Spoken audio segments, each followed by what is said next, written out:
Hey, we're back with the lab. It's me and Cody, Kel and Cody, and then we have special guest David. Um, how y'all doing today? Good. Good.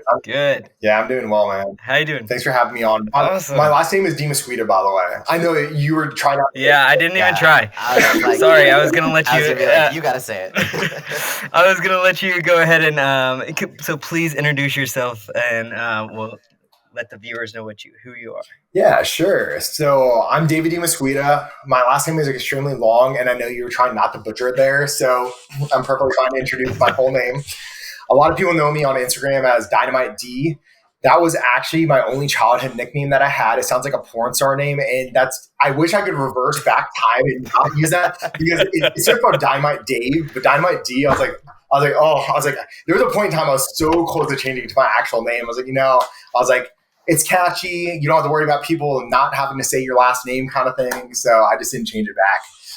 And so that's kind of the background. I love it. I love it. That's the background behind it. So yeah, Um, it's definitely easier because you got a long last name. But yeah, so tell us a little bit about you and how you got into coaching and stuff like that. Sure. So I actually was on track to being a D1 soccer player, breaking pretty close to breaking some speed and agility records. I had a 4.39 40-yard dash with bad running form when I was a soccer player, and I graduated high school at 135 pounds. I need an outlet. I was an adrenaline junkie, and I think that a lot of men out there can relate to that. We need some type of outlet. It actually has to do, and we could go into it at some point in time, but Compton, MAO, it actually has to do with how you metabolize, and everyone's a little bit differently on how you metabolize dopamine and adrenaline. And I was just someone that always needed adrenaline rushes. So I got severely injured my senior year of soccer, and I kind of dove into bodybuilding by accident when I went to college because I want to look like a Dragon Ball Z character. I mean, who didn't, right? So I ended up getting big very quickly. I went from 135 pounds to 217 pounds naturally in 3 years. Even when I went back home, everyone would be like, "What are you taking?" I'm like, "I'm eating close to 8 to 10,000 calories a day, eating until I feel like I want to throw up all day. I'm eating 7 to 8 meals a day." And I was broke in college, like broke in college, where I had a meal plan, and I would stay on the meal plan just for the benefit of having a buffet that I could go to.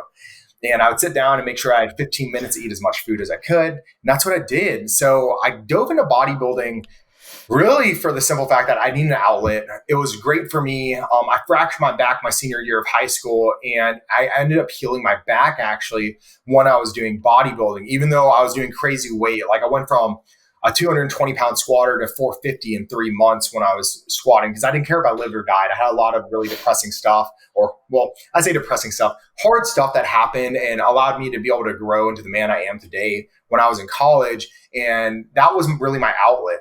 So when it came to jumping into coaching and medical health, so when I was in college, I actually ended up getting a really bad bacteria infection from Little Caesars Pizza. Again, we were broke, so $5 pizza, count me in. And put me in the hospital actually.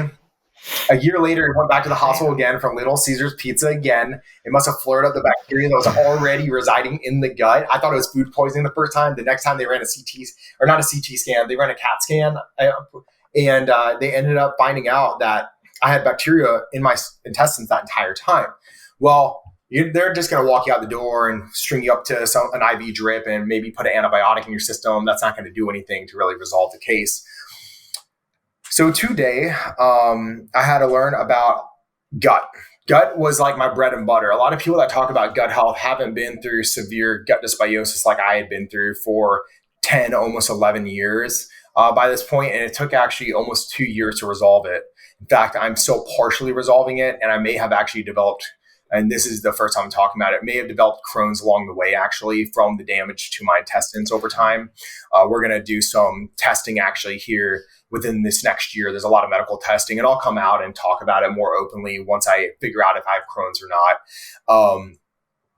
Not only that, but I had some massive injuries along the way, and I felt like I had learned so much so quickly, and I actually reverse engineered my education where I went to school for actually IT, and I was working Fortune 100 companies, building big software developments, and I had a very long track record in a very short period of time. People were blown away by my experience at my young age and the massive companies that I worked for. During that time, I was actually coaching and bodybuilding the entire time. I was flying from Atlanta to Seattle every single week at one point in time for a massive company. And that was actually some of the best growth that I ever had in my entire life. I was eating 8 times a day. I would be up for 24 hours a day on every single Monday before I'd set foot in the gym, actually. So I was working for 24 hours. And then I would actually make sure that I would get my meals in. And now I was West Coast time. So I'd wake up at 1 o'clock to get my seventh meal in and to get my eighth meal in because my caloric intake was actually at around 8,000 calories a day, every single day, clean food. And I'd wake up at 4 a.m. again to make sure, and like clockwork, I'd eat the food and I'd go back to sleep. So I think it was the discipline and it was a perfect storm of actually personality types, right? Like I always wanted to impress my father, right? Like I was never good enough for my father, combined with the fact that I was an adrenaline junkie and that I lived life working 80 to 100 hours a week for the last 10 years. And that was who I developed into. And that's what developed me into a bodybuilding coach. I learned the actually pharmacological side of it first. And then I reverse engineered and then learned steroidogenesis, which is the entire process of how you pathway hormones. During that period of time, I was surrounded by people who were truly experts with the pharmacological route, such as Matt Porter, John Meadows. And it's funny because my training programming actually evolved almost identically to John's before I actually started running his training programming. So I was surrounded by amazing, amazing people that were truly gurus at their craft. And I'd probably say that the number one thing that I learned out of coaching, getting coached by the best in the world that are no longer with us, unfortunately, was that the relationship that you have with your coach is actually more important than following. I don't want to say following the plan. A great athlete is going to stick to a plan, right? But a great athlete will always be a great athlete, no matter who they're with. However, a great coach understands the mental aspect and the environmental aspect of all aspects of life that come in to making and developing a great athlete. So the psychological route and having a relationship was the most important thing to me. So it's always been something that I put in the forefront. That's why I actually limit down how many athletes that I take on, simply due to the fact that if you have a few great athletes, you can make them amazing athletes and you can build their lives and their career. And building someone's life and career, I think, is much more important. And also keeping these people healthy along the way, which are things that I suffered along the way with. And I had to really self-teach myself. And a lot of people ask me, what books did you read? And you want to know the truth? I can read a scientific study like the back of my hand. And you ask me to pick up and read a book. And I almost can't read a book because I'm so ADHD. I actually reverse phrases and I think in puzzle pieces. So it's hard for me to actually read script on a book unless if it's science equations and I can literally piece together the puzzles. And so I read scientific studies all the time and I don't read books that commonly. And I've tried to force myself into reading books because before I had a seizure, actually, when I was a kid at 17 years old, I had photographic memory. I memorized the periodic table in under 5 minutes. And I got 110 on that quiz because I handed the periodic table back and I got plus 10 bonus points 5 minutes after she handed it out. So that was a little bit of background. I'd reteach myself to think. I was no longer actually a visual learner. I was an auditory learner. So I could memorize what you would say to me and I would put a puzzle piece together and put a picture together. So it was visual, but it was auditory that I had to hear it after I had that seizure when I lost the photographic memory. So that's how I create a picture now, is by literally visualizing it and piecing together in my own head, because I have trouble with actually reading because it was such a handicap when I was so young that I could just read everything and memorize it. And I lost that. So I guess that's a little bit of background about me. That was a little bit detailed, but that's how I kind of dove into the medical holistic route and actually dove into bodybuilding. Yeah, no, that's awesome. So like, how did you, I mean, you're pretty established now. So how would, like, when you first started out, did you start kind of training people for free? Did you just kind of build up your reputation and then people kind of just started coming at you and wanting to hire you, or how'd that all come Yeah, about? so I'm going to be that coach for a second. So I did one show before I started coaching people, but I had a lot of background under my belt as far as self-learning, self-education. I did almost every single diet you could name of beforehand, even carnivore diets before it was a thing. It was just a keto diet back then. I did it pretty much all in early on in my career to figure out what worked for me. And what works for me does not work for everyone else. And that's something that's very important to understand. So I did one show. I won the overall first actually classic show in Georgia. And after that show, I actually started coaching people. There was only one person that I guess there's been like probably 3 to 5 people max that have coached for free over my lifespan of coaching. One of them was I gave them advice of chicken and rice, no joke. And I saw their results within 2 weeks, and I knew that they weren't BSing me. They came back to the gym, and I literally physically saw their results. They're actually a decent bodybuilder now. Like, they're pretty solid, very intelligent, finished up their master's degree as well. I actually forced education upon them because they were about to drop out of school. And I was like, no, I won't coach you unless if you stay in school.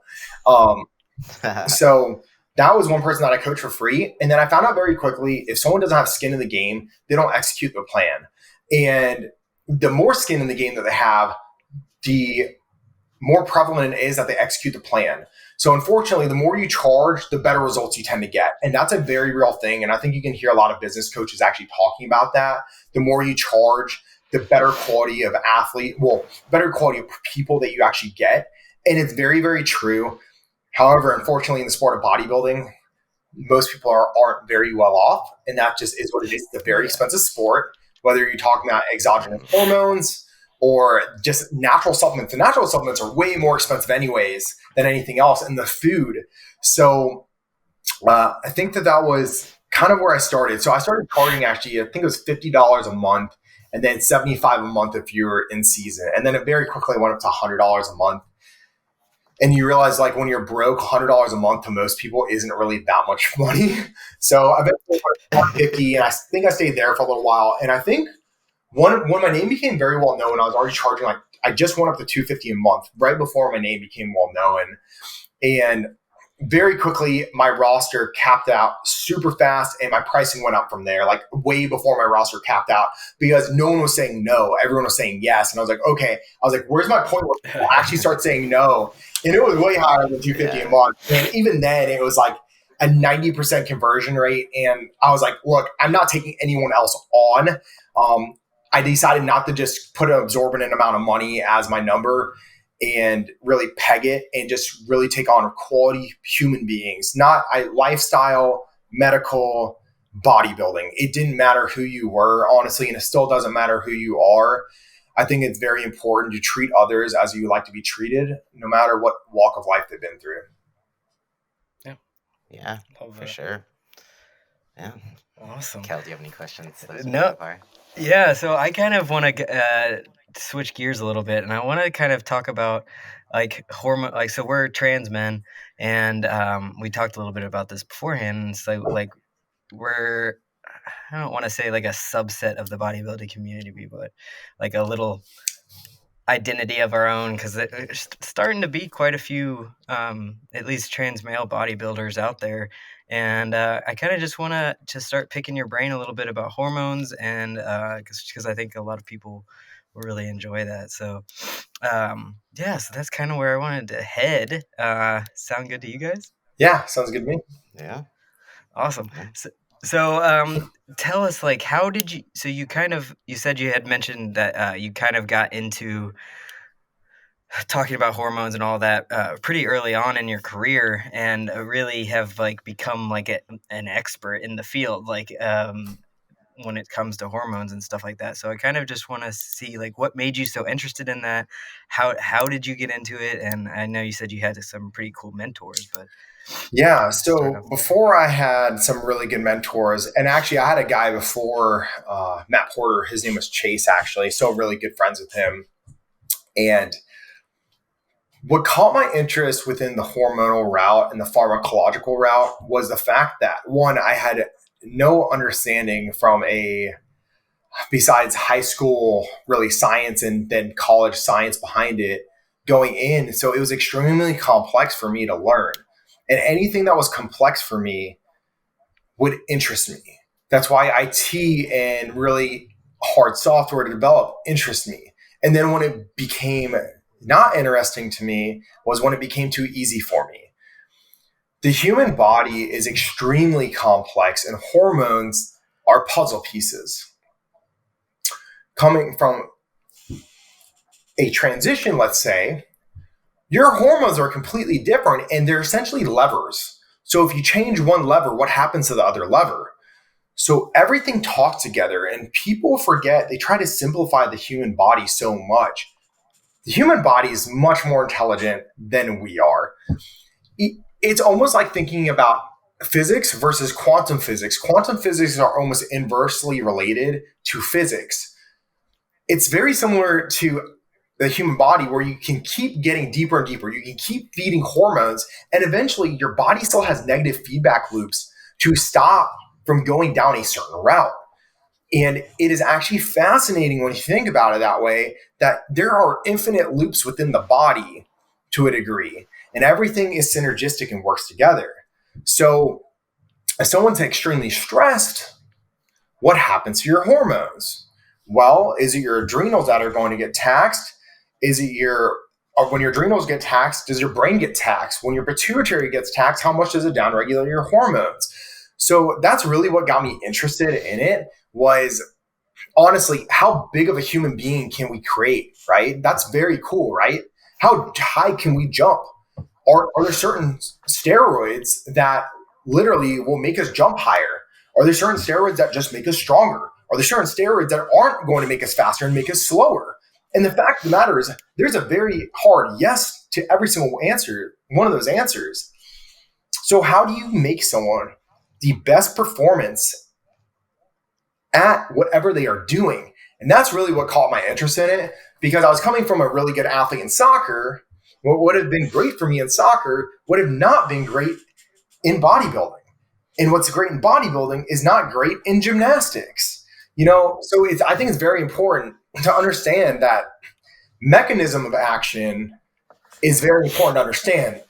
Then you can get into how can we apply hormones to optimize a situation, and when is a cap out point going to come where you actually start to regress? And there is a point of regression that happens, and some of that is detrimental towards your health. Some of it's detrimental towards your performance. So as you start getting deeper and deeper, you start looking at the health aspect, is how can I make the best performance athlete with the lowest side effects? Why? Because that athlete, if you know how to do this properly, will only get better over time. Whether it's in bodybuilding, there's always going to be shows. Maybe in certain sports, you have a cap out point of 30 years old. Well, Tom Brady is the best in the world, and he's 45, 46 years old, I think now. And I can tell you hands down, growth hormone had an amazing role in how long he was able to stay in the sport. If you look at 30 years ago, you didn't have people that were in their mid-40s that were throwing a football in the Super Bowl. It just didn't happen. So I think that's what really caught my interest in hormones, was really the performance side of it before the health aspect of it. And as you get into it further, I learned that usually less is more, which is hard for people to understand, because a lot of people preach that less is more, but what they actually do is not less is more. The better you feel, the better you're going to perform. And if you perform better, guess what? Your results are better. And you also feel better too. So your other aspects of life just are better all around. So, and then you're talking about the brain aspect of it, about like, how good do you actually feel?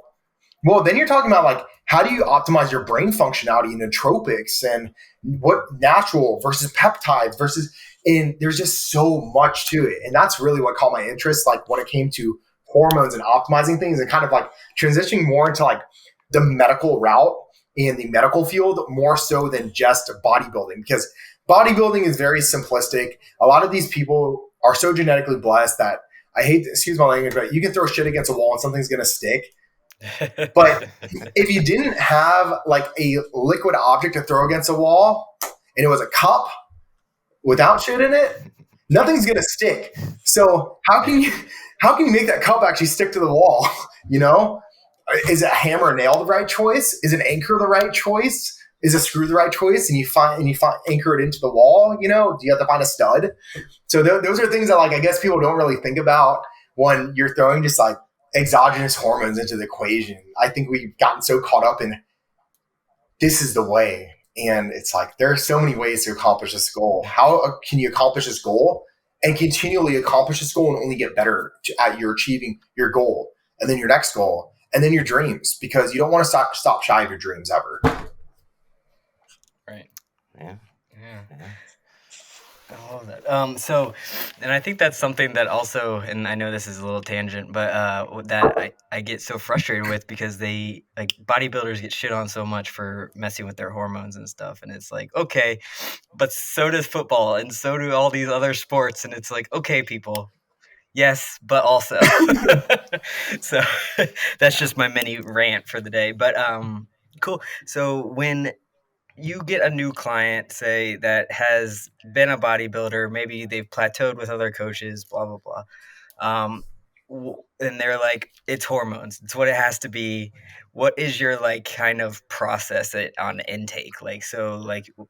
Because everybody, I'm sure, comes to you and is this is what it is. I already know. So just tell me what it is. I'm sure you get that every day. So this is a really, really in-depth answer and a lot that goes into this answer. So usually people say this is what the issue is, and that's not what the issue is, right? Root cause in functional health is very different than what is right in front of your face a lot of the times. What you see on labs are a lot of flag indicators that something else is going on off the labs. So for instance, adrenals. Vitamin D can be an amazing indicator for seeing if adrenals are high or maybe stress loads are high, because that could actually be potentially a methylation issue. So the detoxification and cellular turnover, which can be a massive issue for people. So I'll give you an example. A bodybuilder actually came to me, a really good national competitor. And he came to me, he actually had his labs run, and it was pretty cool. He had a urine analysis run too, which was just testing for basically, actually, I can't remember off the top of my head what it was testing for, but I'll tell you what caught me off guard. Everything back in the urine analysis came back good. However, it also was an IgG test, if I'm not mistaken, a very, very small snapshot, which is basically an intolerance test. Everything came back high there. So he was basically having inflammatory markers towards the majority of foods, which that is what it is. It's not going to tell you what's actually causing the issue or that you're technically allergic to something. It just, you're having inflammatory response to those foods, which was everything with this guy. His labs came back amazing. He was actually on testosterone and equipoise in a fairly moderate dose. So it caught me off guard when I looked at his labs, and everything was great. Besides, his total estrogen was at an over 4,000 count, which, by the way, that just doesn't happen. So he's either misread, and then I get down a little bit further, and then his E2 levels are in the 20s or 30s, which is perfect. So, okay, maybe it was just a misread on the total estrogen, right? Maybe E1 or E3 was misread. Sure. Go down a little bit further, and then I get into his urine test, and it came back with actually a cloudy urine color. All right, well, the first thing I think of, one, his total estrogen's high, but his E2 is fine. So E2 is the most active form of estrogen. It's in what usually men are getting tested on. Sometimes women get tested for E1, E2, and E3. E3 can actually be an indicator of pregnancy, actually. It's super interesting. But E1 can also be very high in someone that has some form of gut dysbiosis. So when I looked at this, I'm like, wow, his numbers are great. Then I get a little further. I'm like, maybe a misread on total estrogen. And then I see cloudy urine. The next thing I go, and his digestion's perfect, by the way. He's not even having inflammatory markers to what he's having inflammatory markers in those urine tests, which is amazing. That's very uncommon. So I immediately say, we have to run GI mapping, by the way. Pull him back on his androgens to reduce down inflammation. Maybe that was partially causing inflammation with that IgG test. I don't know, but androgens will cause inflammation. And sure enough, comes back with SIBO, the highest strain of H. pylori I've ever seen, and then high strains of Candida as well. So fungal overgrowth in the gut. No digestive issues. And so sometimes when people come to you, they say one thing and something else is actually causing something. And he came to me, I think I'm healthy. Here's my labs. And in fact, there was other things going on. So I think asking the uncommon questions that they haven't been asked is actually more important than when they say, hey, this is my issue. What's up? And now I do have bodybuilders that come to me though, and they're like, hey man, my blood pressure is high. My blood glucose is high. My cholesterol is garbage. That's a different situation. And a lot of times in those cases as well, I see gut dysbiosis. 90 to 95% of cases that I see are bodybuilders have some form of gut dysbiosis, whether it's today or whether it's down the road. So being with someone that actually understands the functional aspect of gut health is extremely important because it can throw off your labs. So if someone comes to me with cholesterol issues, the first thing I'm going to do is, one, reduce down androgens, testosterone replacement therapy levels, TRT levels, 200 milligrams, no more, because you also don't know where their threshold is. That starts skewing lipid profiles, so their cholesterol profiles. That's going to be my first thing. 200 sometimes skews it for some men as well, but it's uncommon. After that, and this is even professional bodybuilders, by the way, I don't care who they are. And the next step I would do is I'd implement natural things to help with the cholesterol profile. Since again, you asked me, it's a very open-ended question that you asked me, but cholesterol is a very common one. So, and then we're going to implement things like citribergamot, ubiquinol, even curcumin. Like those supplements alone are just phenomenal. Berberine or metformin are great for cholesterol, actually, even though people don't really talk about that. And the reason why cholesterol is actually so important is not cholesterol today on that snapshot of lab work. High LDL is important because it is a cardiovascular risk. I don't care what anyone thinks. They can throw studies at me all day. LDL is important. HDL is not as important as we originally anticipated, even though they're usually that lever mechanism. When HDL is usually low, LDL goes up. That just is what it is. But HDL is not as important as LDL.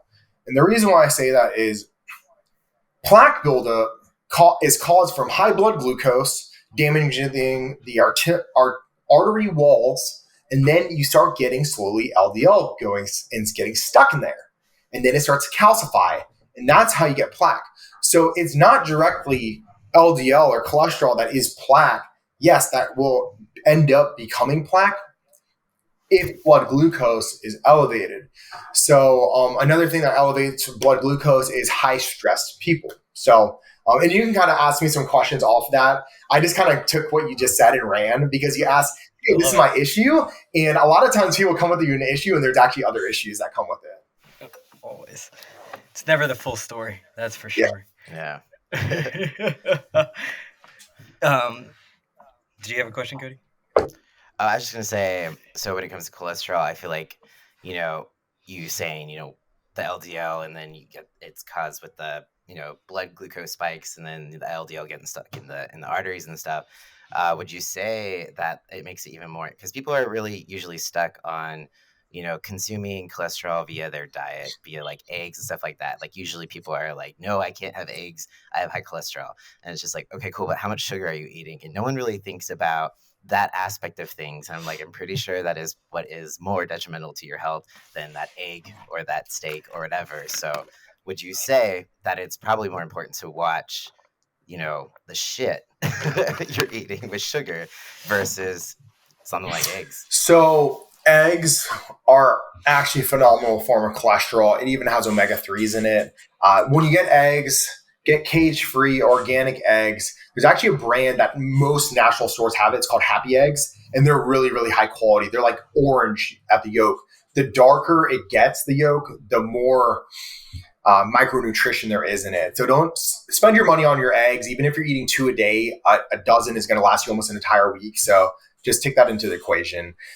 But I think it's an awesome form of cholesterol. In fact, cholesterol is phenomenal for us. All of our hormones are cholesterol, and no one even talks about that. So yeah, cholesterol gets basically modified within the body, and then you get a cascade effect of what hormones it gets changed into. But the starting of it is all cholesterol. What you put in your body matters. Fruit is the most underrated thing within the bodybuilding community. It's high in antioxidants. Anything that can help the liver, guess what it helps with? It helps with hormones. It helps with how well you feel. It helps with nutrient absorption. Even like vitamin C can help with collagen synthesis. So that's potentially anabolic to a degree, right?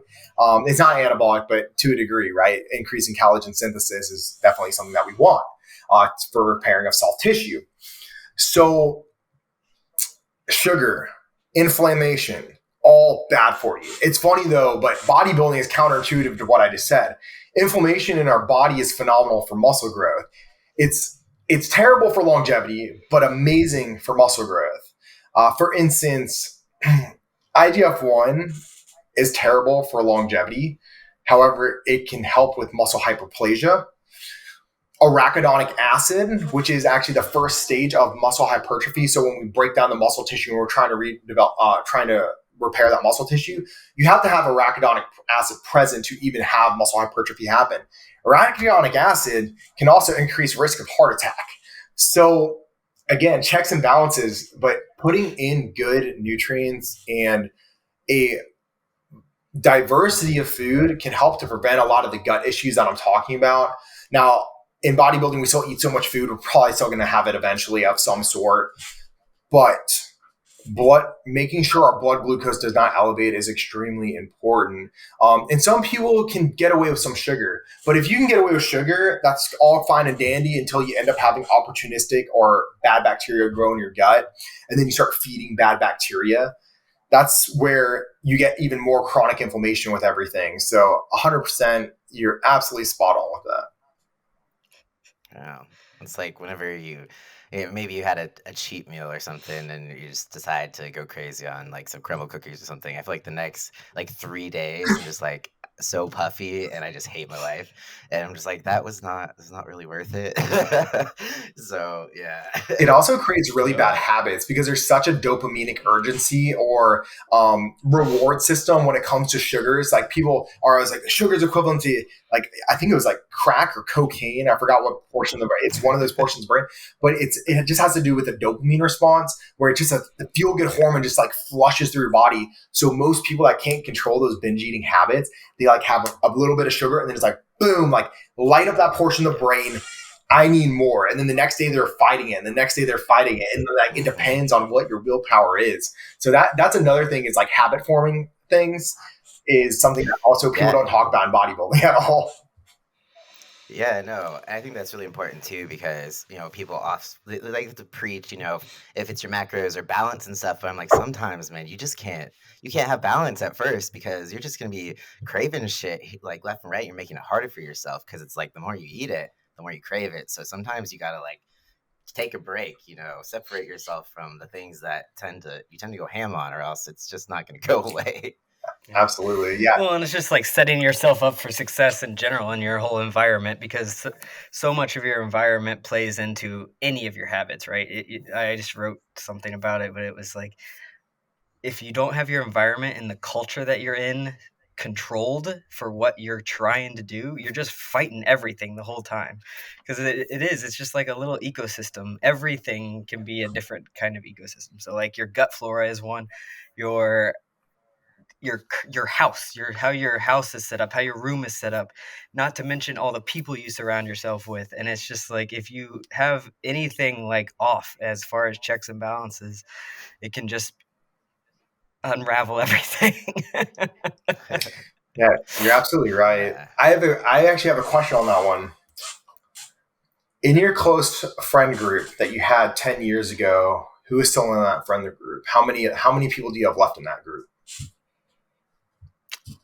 So I journal a lot about this because I went through like a huge switchover, right? So like I had maybe 2 people I still talk to from my original friend group, just because it's like when you change, especially making big changes. So like I transitioned 5 years ago, which was a big change, and I went through a party scene into this like strict bodybuilding scene, another big ass change. And it's just like no one stuck around because like we just don't have either enough in common or like it's the triggers, right? So it's like a sunny day equals a patio to get drunk on, or nowadays it's like, oh, I get to go do my cardio outside, and it's like it's just different, right? And not that yeah, so you have to make sure that things are controlled like that. But yeah. Cody, same question to you. Honestly, I think just my girlfriend. Like we were just friends at that point, but 10 years later, now we're now we're dating. So, but I think that's it out of my friend group for sure. Yeah, so this one was a hard one for me because I had really, really good like best friends when I was growing up. We went to college together. One of them ended up going to another university after a year or 2 years. Who was the best man at my wedding actually, and we're still best friends. There were two to three other ones, and I would say we're acquaintances now. And those were like the ones from 10 years ago. And then within the past 7 years to 8 years, the friends that came into my group and have stuck around are just amazing human beings. And that's really when I can see my life actually perpetuating forward in that momentum that we talked about. We're working those 80 to 100 hours a week. Eventually, all that stuff pays off and compounds up. It's just like making money, right? That penny thing that we're taught when we're in kindergarten, you put a penny in, then two pennies in, and then next thing you know, you have $1 million. The same thing said for the hours that you work in life and the people that you surround yourself with, that it becomes a perpetuating positive momentum forward. And those people that are still in my life today have perpetually added to my life. And a lot of those people that I met around the time frame that I thought were going to be around in my life are asking me for help a lot. And they also say that I motivated them to also better themselves, right? However, I would not consider them in a very close friend group of mine. They're more of acquaintances at this point. So the ones that you keep environmentally as just from a relationship standpoint, which I truly believe that relationships are the most important things to a animal just in general in this world. Like any animal, if you look at like just separating a baby from the mother, right? Like that's a massive dramatic outcome, which will probably dictate the rest of their life. So relationships are extremely important in the environmental aspect, even having a clean room versus non-clean room, like getting this desk set up, I need to do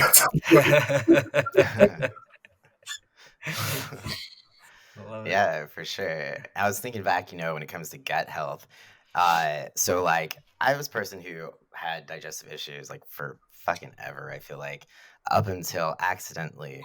So I don't know if you're familiar with Goob, John. John's a really good friend of mine, by the way. John's awesome. Okay, yeah. Awesome. So he was my first like bodybuilding coach, and I feel like I was always like bloated and shit, but it was my life, so I didn't really think anything of it. And then when I started prep with him, went the meal plan route, and it was very easily digestible foods, low FODMAP, like accidental. And after that, my my digestive system was like a completely different thing. It wasn't something we were working on. It just happened to turn out that way. So I think that's something if we could touch on, ways to notice if your gut health isn't great, because sometimes people just think that's normal, or like what to do, A how to bad spot stomach. things, symptoms. Yeah, because I feel like that's a huge struggle for most people. But also, I've come across certain clients or something where they have digestive issues, but they don't want to do anything about it. You're like, okay, cool, we need to like actually address this, and they're just, but they can't even check in. So you're just like, I guess you don't care. I don't know. So it's like, how do you handle people who don't want to cooperate? Say you have to put them on a special diet to get them back where they need to be. You need to flush them. You need all these things, but they're just like, yeah, no, I'm not going to do that. So I'm very blunt and honest about everything. Like I'm very to the point. If Go someone on. if someone comes to me and they don't want to follow a plan, I'm not working with them. Period. End of story. See, you came to me because my knowledge. I paid my dues enough to the point where if someone's coming to me, they're going to listen to the plan. Even if it's that they're scraping at pennies, there has literally been people that have been struggling so much financially that I'm like, I will coach you for a month or 2 months for free or whatever I need to. I need you to run gut mapping. I need to see what's going on. And then absorbing some of the costs of all those supplements that they're going to have to buy. That's how adamant I am about fixing someone's gut and their sense of well-being. I refuse to let someone bodybuild like I bodybuilt for 10 years of my life and missing my pro card probably because of gut dysbiosis. Like if you look at my pictures leading into 2020 universe, actually Kenny Walsh and I we were just laughing about it. He saw me, he thought he was like, dude, you may win the overall show. And then 24 hours, I looked like a bloated POS, dude. I looked so bad. I won't even post stage pictures. Now the stage pictures from 2020 universe, it was like everyone looked like the Blue Men Group. They like filtered over it because it was like blue lights on everyone. It's the worst stage lighting of all time. Everyone that went to that show actually agrees with me. Like in the history of bodybuilding, it's the worst lighting. It's one I can't say the word on stream, but it's when that was all going on. So they try to like makeshift some of the stages and stuff like that. And it was definitely a learning experience for them. So that being said, is losing a pro card or losing a shot for a pro card when I had a really good shot, really good shot, just because bacterial overgrowth and having to feed so much into a show cause an overspill, like the worst overspill. I'm talking from 188 pounds when I was 204 a week out. So it's not like I probably would have been on stage probably close to 200 pounds after a 48-hour refeed, maybe a 201, 202 kind of thing, really peeled out, dried out. And I was 212 or 240 pounds on stage. That's how bad it was. So you're talking about an extra water weight of 10 to 15, maybe more pounds of water just in my system. And I just I won't coach someone that won't want to fix their health. I've lived through it and my life is different. I probably would have been a pro bodybuilder a very long time ago. If I had the right circle around me that told me, hey, bro, your labrum is torn. I've had a torn shoulder for 6 years now. I was 240 pounds when I was 25 years old. I'm 31 years old now and I'm 204 pounds. Now I'm obviously downsizing, but like my walk around weight was like even 2 years ago when I wasn't running androgens, just on TRT was 230 pounds. I was big. Well, I guess I was big. I never saw myself as big, but everyone around me told me I was big. So yeah, navigating that. So let's talk about navigating it. One, be very firm in your wording and wording to a client. I have become more firm and direct over time because I'm confident in my approaches. So I think that's one thing that comes with experience in coaching. And like, I've been doing this so long that it's just like one of those things, like, if you don't want to follow it, like, okay, fine, see it. That's how blunt I am. Second, but I will jump on a phone call with that person beforehand because I'm not just going to be, I have good relationships with every single person I work with. So navigating around it. Now, the easiest way to really nail down and improve someone's digestive health, which is a very temporary fix, and it's something I used to do before I knew about GI mapping and everything like this. Elimination dieting is a very simple, cheap, effective way to get to your results. Digestive enzymes, raising stomach acid levels. If you don't suspect that they have H. pylori, if they have H. pylori, you can't give someone beta and HDL because it will grow faster. But those are very, very simple, cheap, effective tools to get someone's digestive system to improve. Now, if you're like me, where you know what works, what foods work, and then you go to refeed into a show, only stick to foods that work. You should never eat foods that don't work. And that's just a fact. You should have, even if you're doing like a cheat meal and a prep, be very tactful where like, is this person potentially actually going to need a burger and fries to refill? And try that further out. Make sure that they're not having like some irritable bowels from it. Like IBS, by the way, is like basically a made up terminology for when you have a serious underlying issue. So any time that if you're out there and you're listening, if you have IBS-C, which is IBS constipation, or diarrhea nonstop, that's not normal. You have something underlying, run gut mapping, just get the answer. You have to get it from a naturopath. You can reach out to, I'm sure, Cody, me, Kel, if you do gut health as well. I'm sure you can reach out to all of us and get help because it's a miserable life that you live. Not being able to pass bowels, the worst I ever got one time is my appendix actually almost ruptured from it. This is a crazy story. So yeah, let's jump into story time really fast. This is how serious I am. I was constipated for probably like 3 or 4 days, still eating my normal food. And then eventually I couldn't eat. Like your jaw actually locks down where you can't eat because you get so constipated. And I was at the gym and all of a sudden I was getting this stabbing pain, like from front to back on the right-hand side, like a knife was opening me up. Walked into an urgent care. I'm like, look, you guys, I'm really constipated, by the way. And so they run actually, I forgot what the scan they ran on me, but a scan nonetheless. They're like, you see all this? This is all fecal matter. You have no room left in your intestines right now. And it's putting pressure on your appendix. So they gave me a muscle relaxer, a gut muscle relaxer, which just helps with smooth muscles to relax them. And they're like, if you don't pass the next 12 hours, you're most likely going to have to go to the ER room and get your appendix removed because your appendix will rupture from the pressure of your bowels on your appendix. That's how serious gut health can be, you guys. So not pooping and having to take laxatives, that's not normal. Like, it's just not. You have something else going on. Man, that's crazy. So like, let's say, so things like GI mapping and stuff like that. So gastroenterologists, I feel like, are fucking useless. They don't do shit. But it's like, we don't know. You definitely have IBS, aka I don't know what the fuck is wrong with you. And they send you on your way and you just have no help. You're the same as when you walked in there.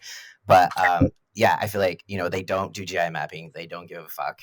They'll stick something up your ass, but that's about the end of it.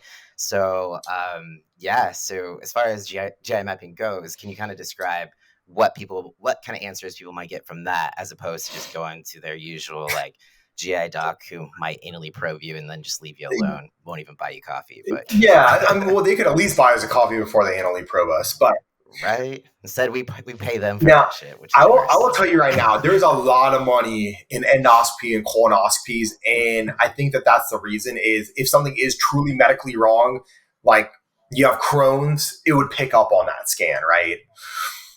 Yep. However, you would still have to get to the underlying issue if there was something else going on, like bacterial overgrowth or something. And that's not what that test is for. I will tell you that on an endoscopy, so if you're having bad GERD or acid reflux and you go into a gastroenterologist, people are like, oh my gosh, my esophagus hurts so bad from all the acid reflux.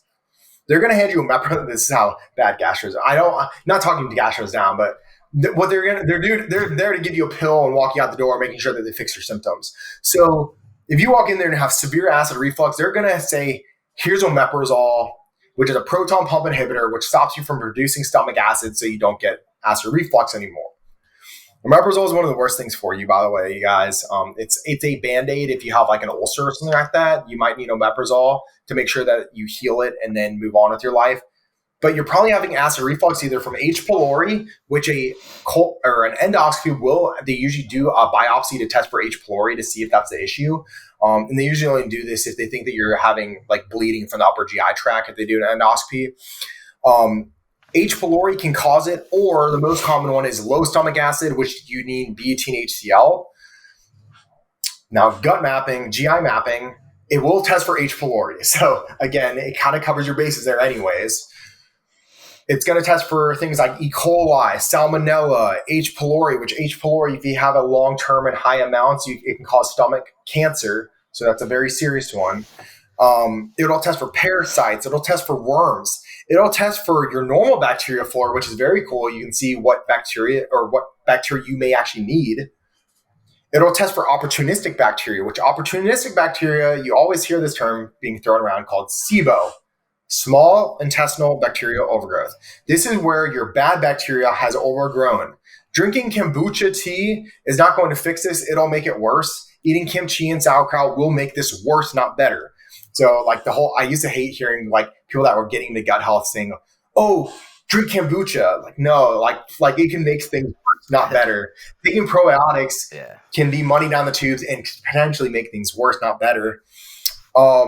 And then it also tests for leaky gut. So leaky gut is the permeability of your intestines. It also will test for an enzyme called glucoguronidase. And why do I bring this one up? Beta-glucuronidase. The reason why I bring this one up in particular is for guys out there that have high estrogen nonstop and they're heavy aromatizers or look like they're heavy aromatizer in lab work. It could be actually you recirculating estrogen through your body, and that can lead to high estrogen reading. So that's a really unique one that I directly see correlations to on actual lab work. Yeah, I think, it can test also for indicators of secretory IgA, which can be an indicator for Crohn's disease, actually. It's not going to tell you if you have Crohn's disease. Sorry, celiacs. Oh my gosh, I just misspoke. Celiacs. So celiacs can kill someone. If like that's not gluten intolerant, that is gluten allergy, which is very, very different than a intolerance. And that's a very interesting read to see come back, because I actually have had someone come back celiac in my past. which we couldn't figure out where the bloat was coming from. And even on a gut protocol, they did have bacterial overgrowth, and it was probably actually caused from gluten. And not that I'm not trying to demonize gluten, but she was celiac, so that was the big culprit right there. I think that kind of covers everything, and you can address it further from there. So, Yeah, and I think Kel, did you have to tap out? I'll have to tap out I have about 5 more minutes. Okay, cool.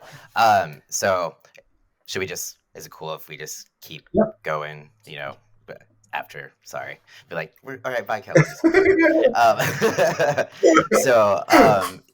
Yeah, I know. I think as far as SIBO goes, what are some of the usual symptoms? Because I feel like that's one of the most common or like more buzzworthy words at the moment. Yeah, 100%. Yeah, I'm going to tell you actually a pet peeve on SIBO really fast. One, it's a buzzword for sure right now because people are realizing that there's a lot of money to make in the functional space, and they think they're functional experts by looking at content online. I've literally seen someone post about small intestinal bacterial overgrowth about one of their clients, trying to pick up more clients, talking about normal bacterial flora, saying that it was small intestinal bacterial overgrowth. It was like 2 lows. That's not even the right section to read when it comes to small intestinal bacterial overgrowth. So please, people out there, make sure that they have a good track record of actually resolving gut cases.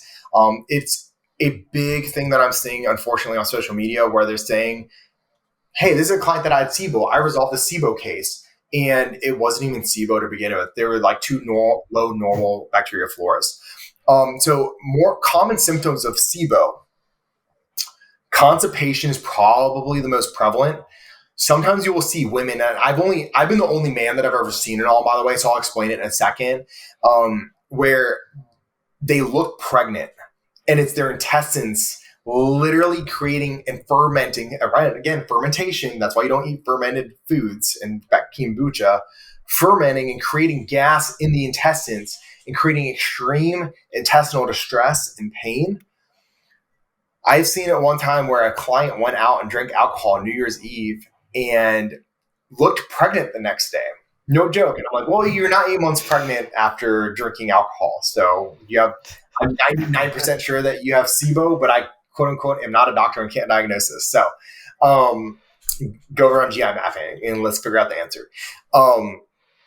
So the constipation is probably the most common one. Extreme gas is another one. You can also have diarrhea. That's why I said IBS-C and diarrhea, both forms, the D form of it. They can both be indicators of SIBO. So everyone has different symptoms. And a lot of people, when they have diarrhea anyways, they'll go from like diarrhea to constipation.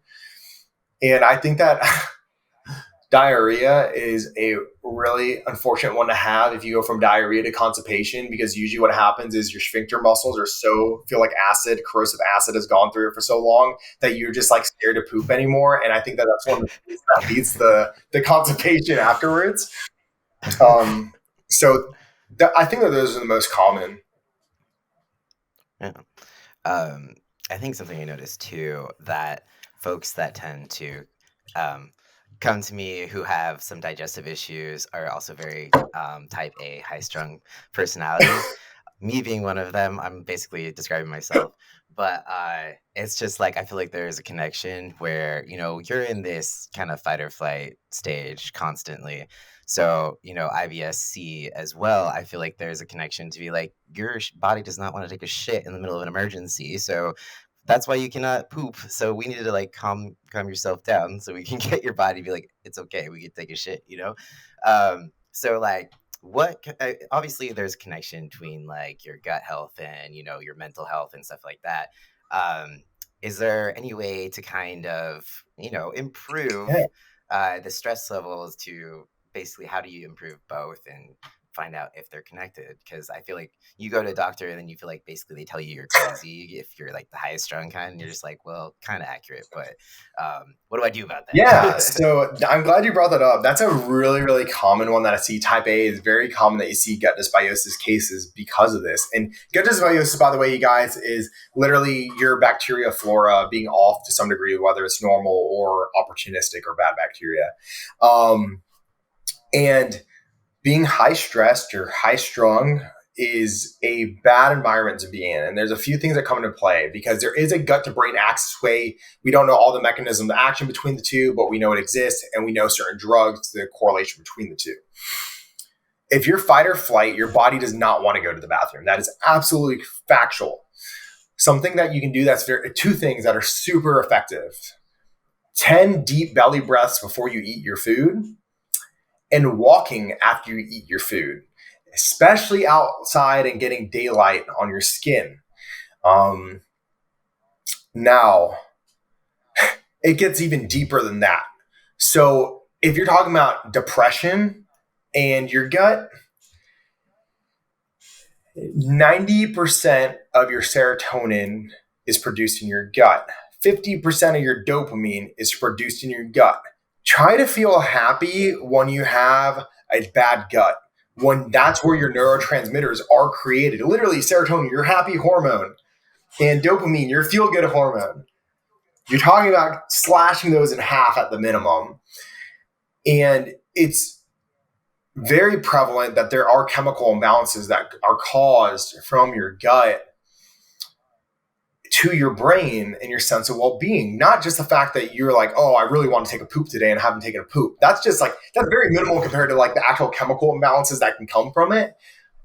But even sense of well-being like that, like not being able to take a poop is like, and then you're like constantly thinking about the psychological aspect of like, I really wish I could poop. And then you're like, fight or flight.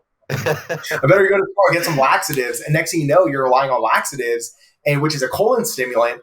And then your colon no longer starts working as well. And then you're relying on laxatives, which is the opposite of what you want. Yeah, for sure. Is it like a kind of a chicken or the egg thing? Like as far as like, oh, is it the mental aspect impacting it first, or is it the gut impacting the brain? You know, I don't know if you know the answer to that or not. Yeah. So it's it can be both ways. Okay. So I like, this is the chicken or egg. This is the beautiful thing about the human body. And this is why I got into functional health and medical health, is because I think there's a beautiful answer of it doesn't matter because it's happening now. However, what I will say is someone who is high stress, that is taxing their adrenals, that isn't sleeping well, that is causing insulin resistance in themselves, can cause a cascade effect in the gut.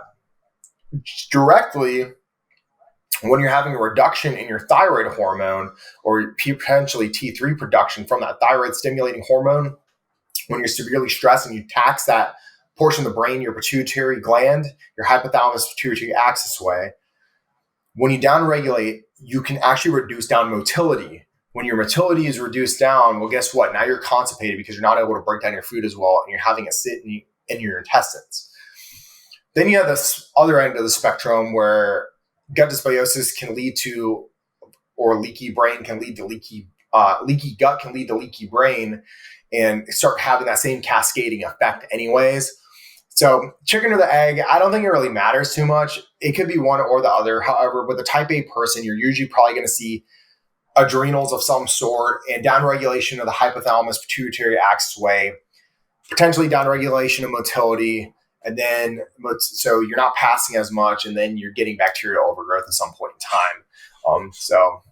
Also the reduction of stomach acid. So that with a high stress person, that is a direct thing that if you're high stress, you will reduce down your stomach acid, and that can also potentially cause nutrient partitioning and food breakdown issues. Yeah, that's interesting. Yeah, it's crazy how it's all connected, but obviously, you know, we are all connected. We're not just our bowels in our head. So I mean, some people are, but so one other thing too, outside of, so, you know, kind of went over some gut health stuff. I get a lot of questions about, you know, like insulin sensitivity, insulin resistance, especially in off season, because you're eating a shit ton of food. And when is it a point where, you know, you need to cut back and go on a little bit of a mini cut? You know, when do you push through?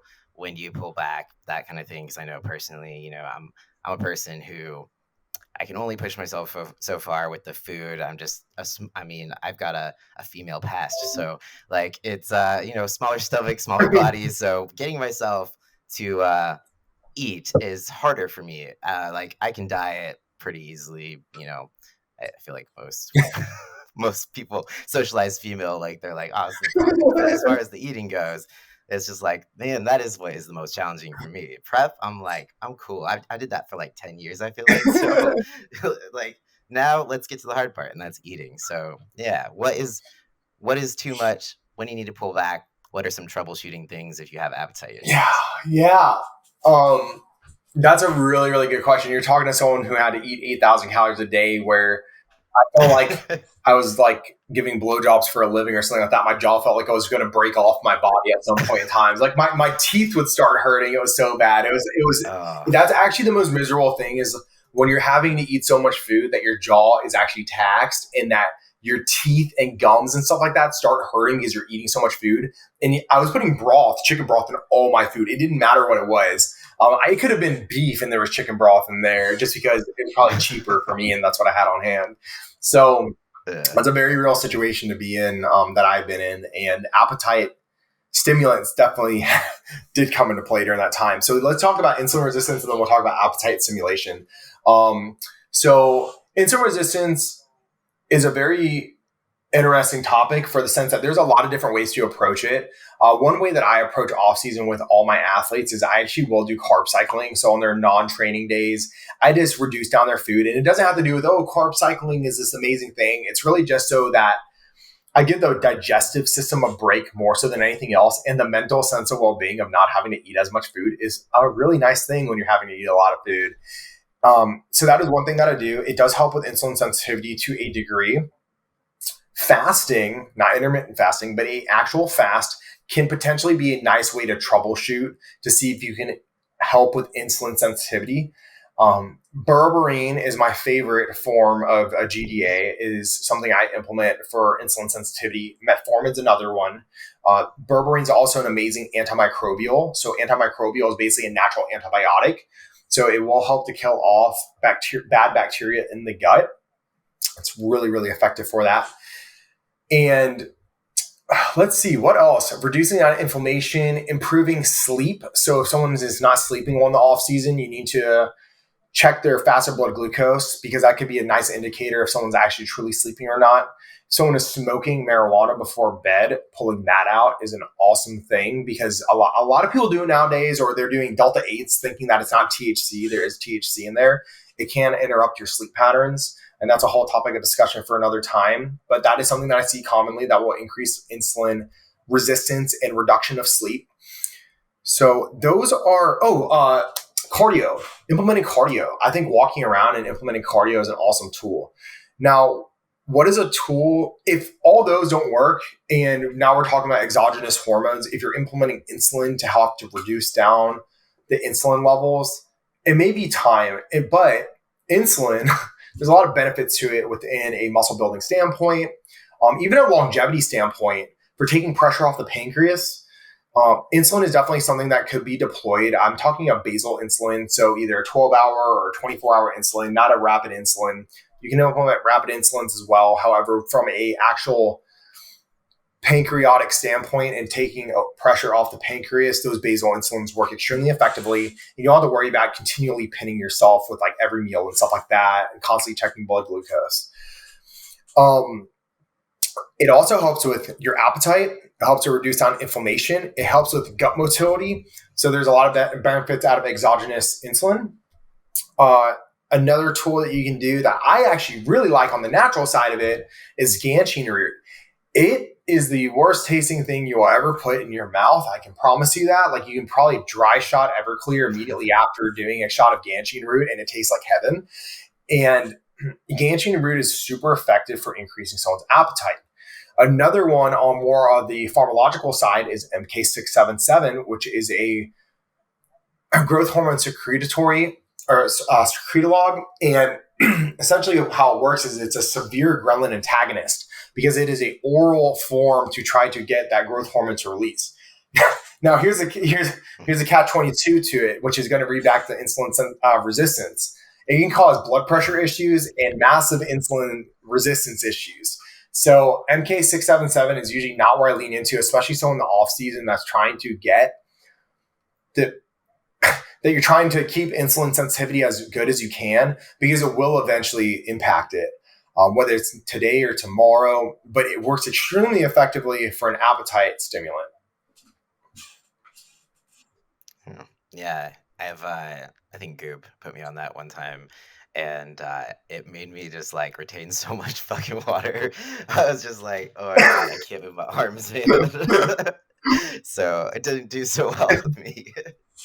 um, but yeah, no, those are great to know because I think like basically, Jason's my coach now, but he knows that he can only push me so far until my appetite just goes to shit. So it's basically that's kind of my biggest barrier with growth is making sure, I can actually get enough food in. But I'm a smaller person, so still able to grow. But at some point. There are times where I'm having to push myself and I'm like, I don't want to eat this. I would rather just throw up right now. So yeah, I guess it's like there was a point where he did end up putting me on a mini cut, and I feel like after that, my body just became way more sensitive to nutrients. I really like had a really successful growth phase after that. So can you kind of like maybe talk about how that works? Maybe just like if are kind of trying to resensitize yourself to insulin and like how to see signs to where like oh maybe your body is just not taking up the nutrients like it should be. Yeah, that's a really good That sort point. of I thing. actually have a scenario that just came up recently. I usually don't have to do mini cuts too frequently with people. It does come every now and then. For instance, I have a woman that is an amazing and will be an amazing bodybuilder, who doesn't really need anything to grow, and she's loves food and she eats a lot of it. Like she was over 800 grams of carbs daily, no joke.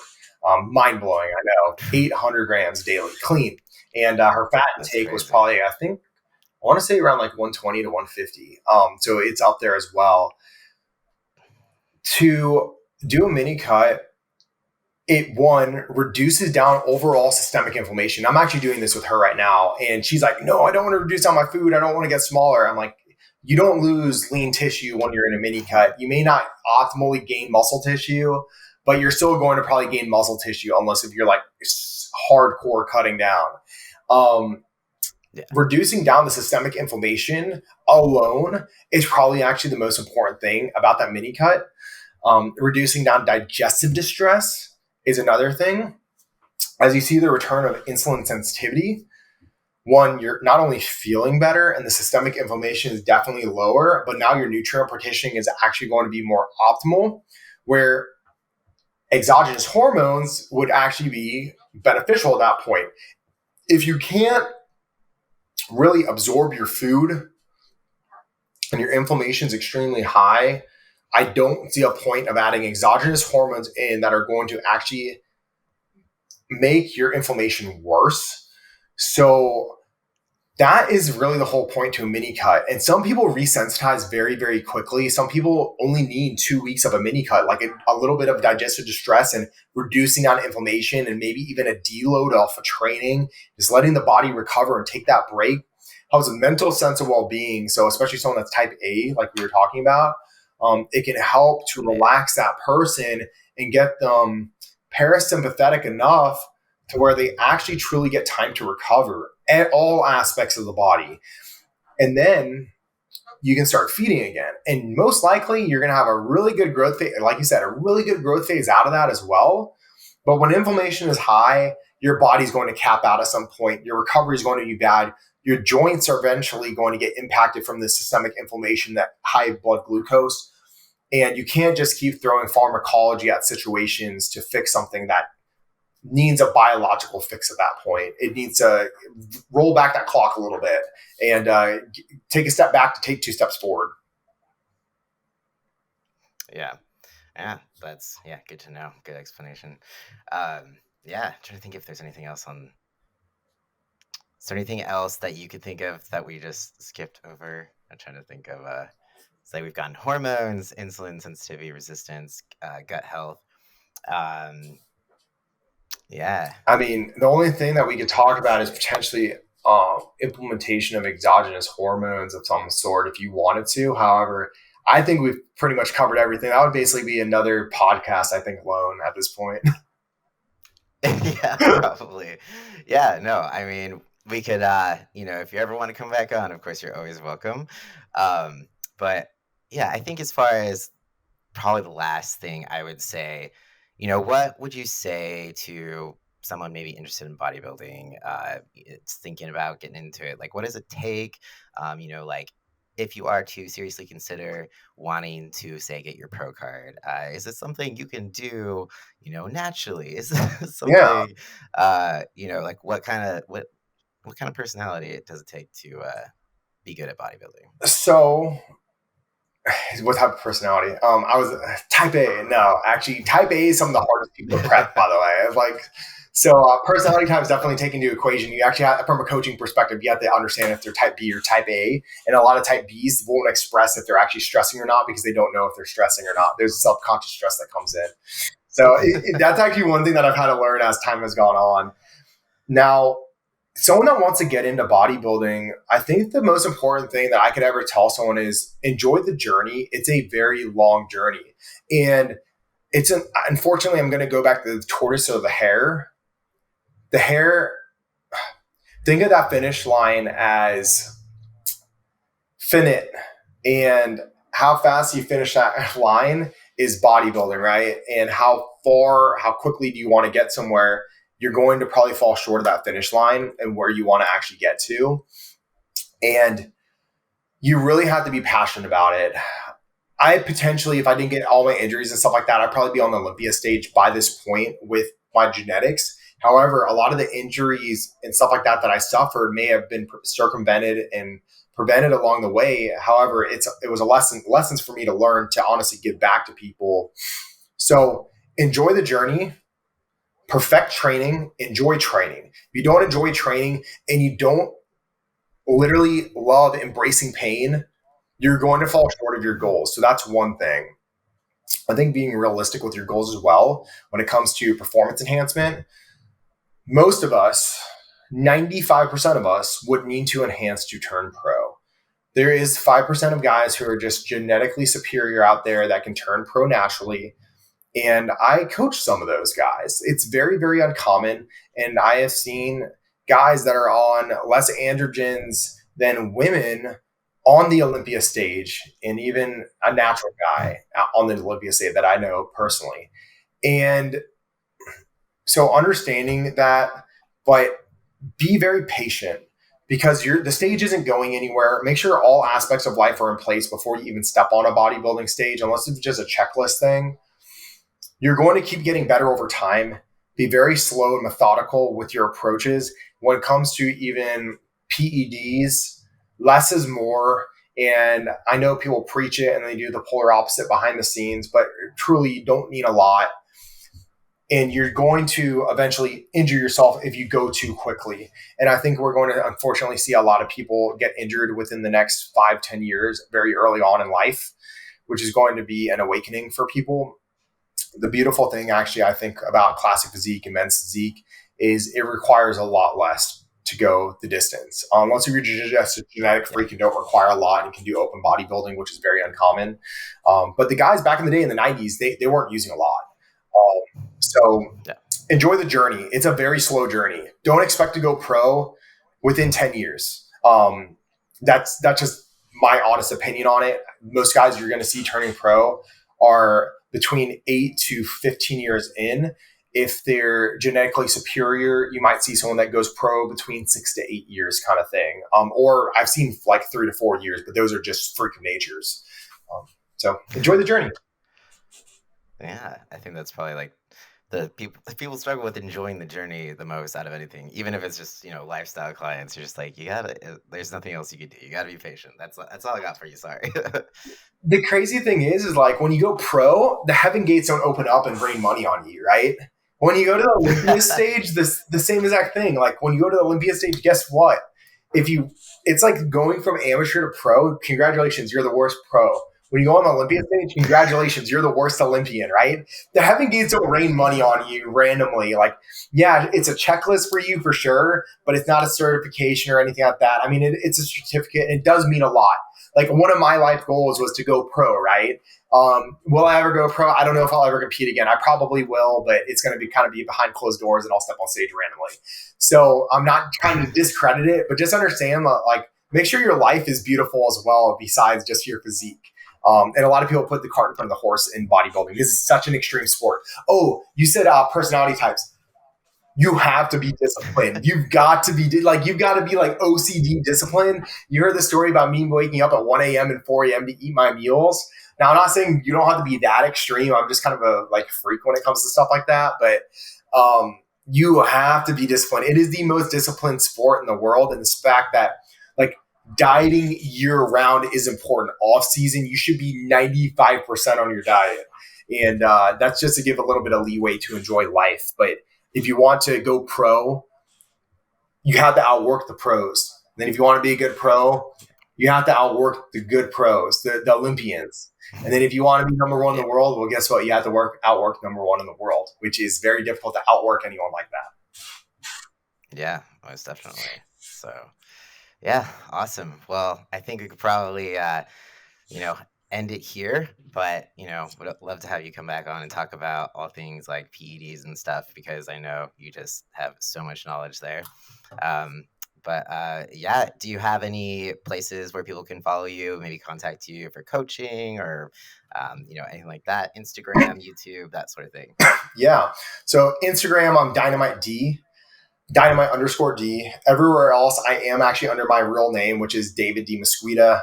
Sorry, my last name is very long, and I might abbreviate that in some of my channels. I might be David D or something like that.